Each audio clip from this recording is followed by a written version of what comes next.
I'm Dr. Robert Davis, family life educator and leadership coach. This is my co-host, R.P. Soriano.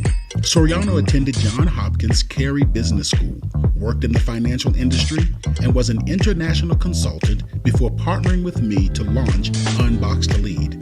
Me? Well, I worked for over 20 years as a senior pastor and a community organizer. Then I retired and started a leaders peer support community called UnBoxed to Lead. Soriano and I have been friends since the early 90s, and with our varied experiences and expertise, we help leaders reach the next level in their leadership.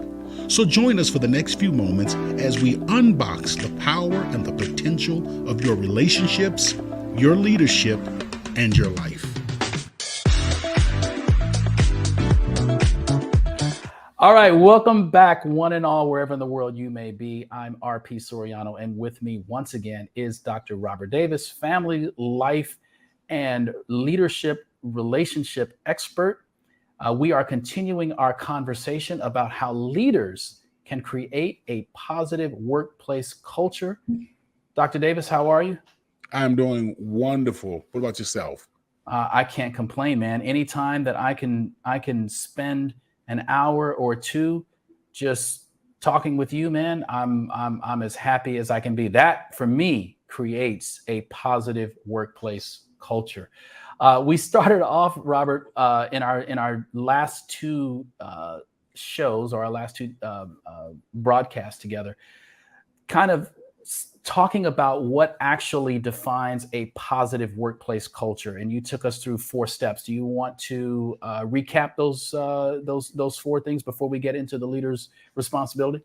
Yes, and I want to ask everyone who is watching, please do me a favor. Make sure that you like, subscribe, and share. That's right, like, subscribe, and share, and visit our website, unbox2lead.com. So here are those 4 attributes of a positive workplace culture. And that is, the team understands and believes in the mission and vision. In other words, they're purposeful. Number 2, team members are working towards the vision, which means they're engaged. Number 3, team members know what is expected of them, which means there's clarity. And number 4, team members take responsibility for their emotional well-being and functioning, which means they are mature. Go ahead. No, I was going to say, can I interject? You said something in the first 2 broadcasts. You talked about how a lot of times organizations will focus on trying to create programs that create a positive workplace culture. And there's nothing wrong with implementing wellness programs, yoga classes and mindfulness classes, exercising healthy. There's nothing wrong with that. I mean, that's totally fine. But that is not the secret sauce for creating a positive workplace culture. Being hyper focused on trying to get people to like one another is not going to work if their vision isn't clear, if people don't know what they're supposed to be doing, right? If those components aren't a part of your workplace culture, all of the kumbaya and all of the hand holding and all of the trust exercises and all this kind of stuff is just not going to work, because the very fundamentals of what makes a positive workplace culture are just absent. So you have to make sure that this is where you're starting from. This is your starting point, those 4 principles that you just laid out. And then there you start to implement these kinds of wellness programs that are very important, but they will not be as effective, or they will be basically ineffective if you don't have these 4 things laid out. And if you want to win a Pulitzer Prize, if that's your goal, then just write this next statement down, submit it to some national journal, and voila, you will win a Pulitzer Prize. And here is the statement that you should write down and submit to a national journal. If you want to create a positive workplace culture, the leader must be authentically positive, him or herself. That's the whole idea. So it's not the programs that I develop that creates the positive workplace culture. It is me being authentically positive myself. It is me being an unboxed leader myself that creates the positive workplace culture. And from that grows all of the various programs. So the programs don't inform who I am as a leader.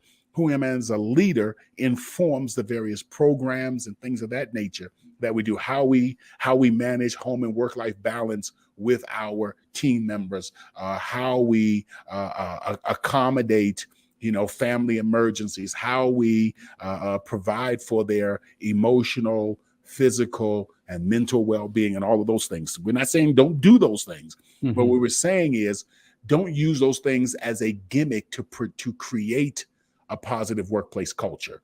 When a leader is authentically positive, that creates the positive workplace culture, and then they will bring into the workplace the various resources that their team needs. Boy, I really feel good about saying that. So there are 7 things that a leader is responsible for as it relates to creating a positive workplace culture. You ready for me to go ahead and jump into it?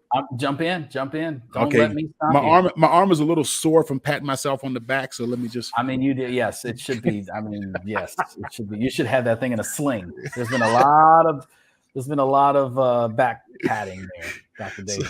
Hey, listen, man. As Yogi Berra said, it ain't bragging if you've done it. See, you say Yogi Berra, but I think that was Will Rogers who said that. It wasn't Yogi Berra? It could have been, man. Man, I say these things. I open my mouth and I'm so confident about everything I say. And lately I've said a few things and you've Googled them and you'd be like, nope, wrong. And I was just so confident. Yeah, I thought it was Yogi Berra because he played baseball. He was pretty. Yogi Berra said it, but I thought it was Will Rogers who said, look, if you've done it, it ain't bragging. It may be. Both of them were as witty can be. So it could have been another one. Why don't we just say we said it? We'll just claim it.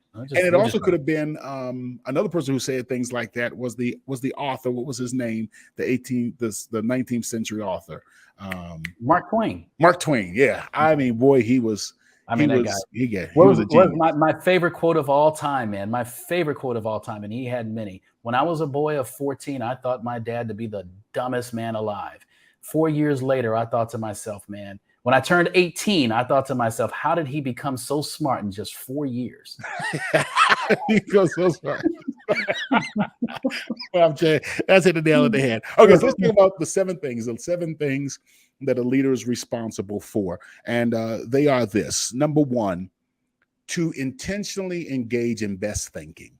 That's what they are. Engage in best thinking. A leader really does. And we've talked about this a lot. Leaders have to schedule time, put it on their calendar just to sit and to think. This is one of the things that I love about meditation. And when I do meditation, and I don't know how far I'm breaking away from the practice, I actually take time. I know there's a part of meditation and mindfulness when you clear the mind to focus on something singular. And of course, the greatest thing is to focus on the breath. But I take time in the sitting position to actually just think. Before I do that, I do my prayer for others. I become clear about why I want to meditate. And then I spend time just thinking about what I want to accomplish, thinking about how I want relationships to look, all of those things. And it's usually after I do that thinking that I actually start to do prayer for myself and prayer for others. Some people refer to it as well wishes. I refer to it as prayer because I actually do have a conversation with my creator during that time.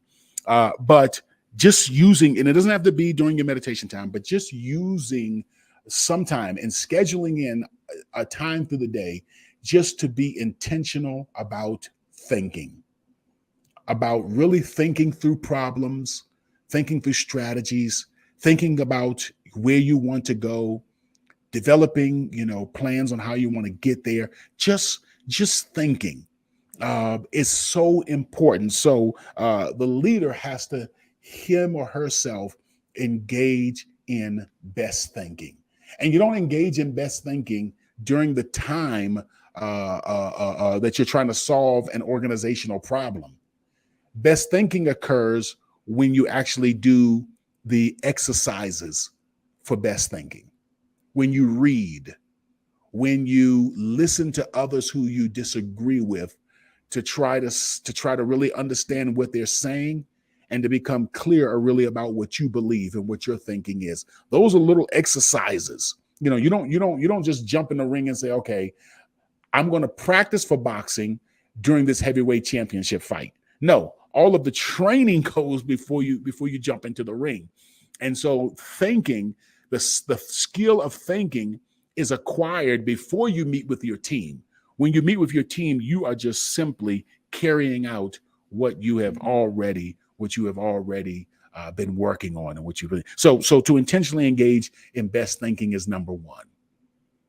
Number two is to create a space for best thinking within your team. And we have a lot of technology now. I love whiteboards because, with whiteboards, you can say, hey, listen, y'all, here's the link to the whiteboard. I want you just to think about what we're discussing here and come back throughout this week and just write down what things that come to your mind, things that you're thinking about, so that they're not under this pressure. Because if you do it right then and there on the spot, there's that group think that comes into place. Oftentimes, don't get me, sometimes, man, the energy is just flowing. There's so much synergy in the place that it's just everybody's hitting on all cylinders. But you also have to give a time for people to slow down and to really think through what they believe, what their thinking is, what the best solution is, etc. And like I said, I just use the whiteboard as one. There are many tools with our technology now that you can open up and give your team space for best thinking. And let me just say this: there are times when you bring your team together and decisions have to be made like this. But if that's the tenor of your organization all the time, then the leader needs to stop and say, okay, what's going on here that every decision is a last minute, right now, have to be solved in this moment decision? What can I do to create more space and more time for people to actually think through whatever organizational problems and challenges that we may be facing? So that's the second thing, for the leader to create space for best thinking. Let me pause here for a second, Soriano, because I'd be interested in hearing your thinking on this as well. Well, I think the first two points here, I agree with you. My meditation is a time to, as well as to get some clarity around my thinking. I also like to take a walk. I live in Singapore. It's hot all the time. I can always get outside, and I'll take a walk in the middle of my day when I get to the point where I'm stuck in something, and I'm thinking, I've got to think about this before I keep trying to just push through. I really have to think about this.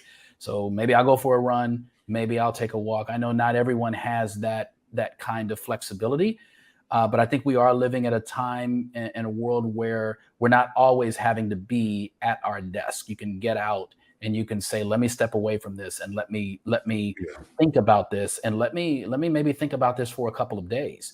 And I totally agree with you on allowing the best thinking for the team.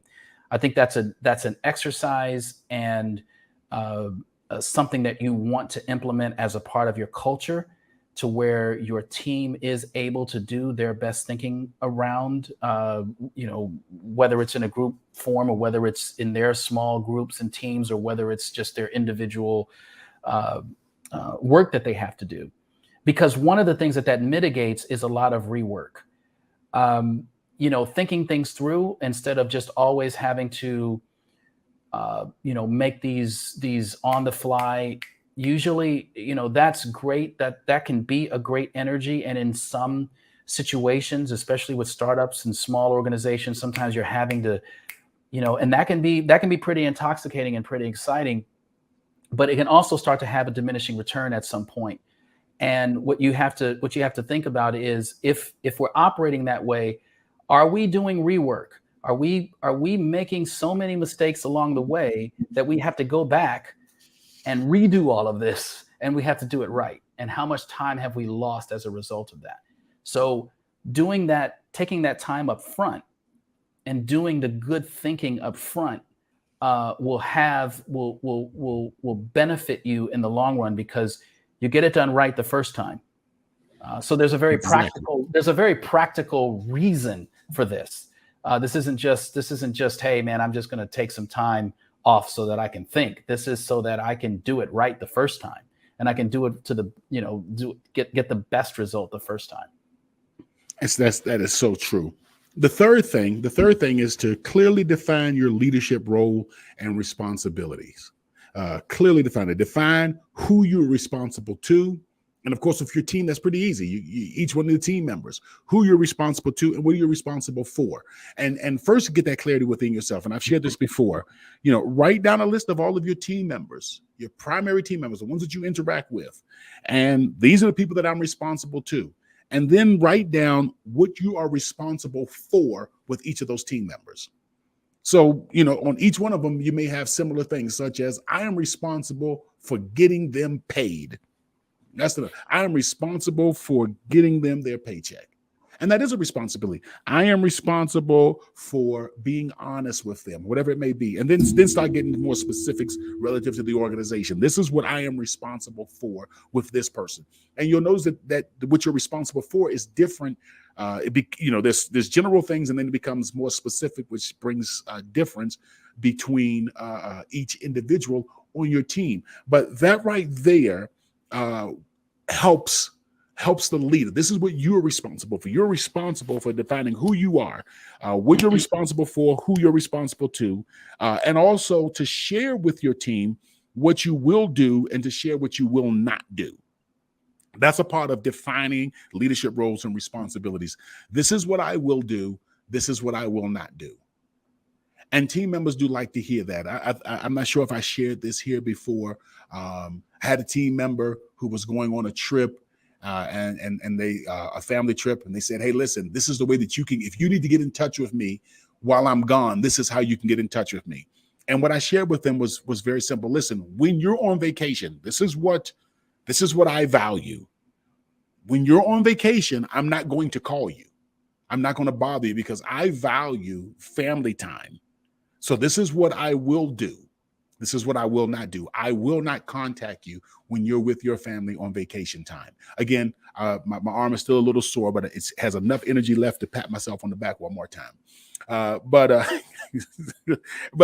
those are the type of things, and situations will arise when you can share what you will do, what you will not do, when you can share what you're responsible for, when you're asked to do things. And again, this is a great time when you're asked to do things that you're not responsible for so that you don't fall into the trap of overfunctioning. It's awesome when you can be able to say, I am not responsible for that. This is what I am responsible for. And so this is what I am able to do, what I am not going to do. I think there are so many people out there who the values they have, for them, accountability and competency are such important values for them. Yeah. And so, I think you've hit the nail on the head. This helps, especially for those people. They know, because a lot of times people are thinking, just like you said, I'm over-functioning, I'm having to do this other person's job, and no one is being accountable. I'm not being accountable to me. No one is being accountable for this person that has put me in this situation.